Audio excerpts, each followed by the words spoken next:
Howdy, Wall Street Willie. What are tariffs? A tariff is a tax charged by the government on imported goods, usually on a specific type of product or sector.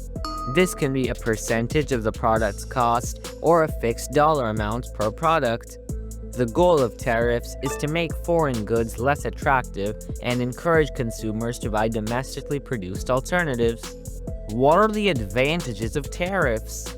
Tariffs are mainly used to protect domestic industries and jobs. Let's say an imported car costs $30,000, but a comparable domestically made car costs $35,000.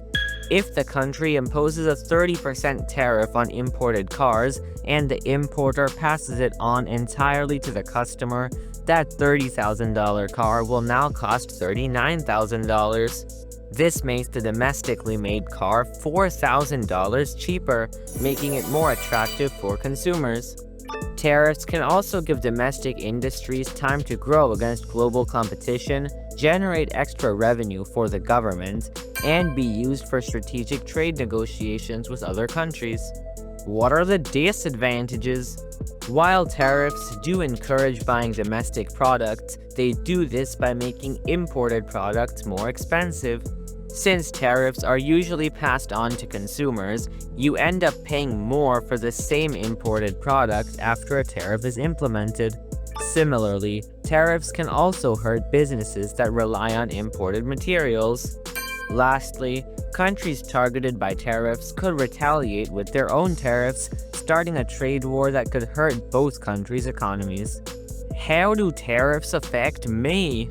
The biggest impact of tariffs is an increase in the prices of imported products. For example, if there's a 25% tariff on imported steel, products like cars and kitchen appliances that use steel would become more expensive.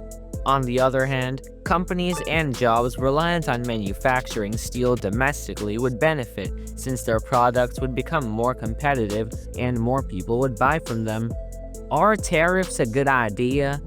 The effectiveness of tariffs depends on the specific way they are used.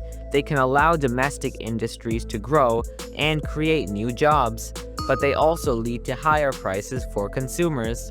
Alternatives like subsidies, which support local industries without punishing imports, could achieve similar results without many of the downsides. Thank you very much, Wall Street Willie. You're welcome, Super Cooper. Remember, finance is your friend.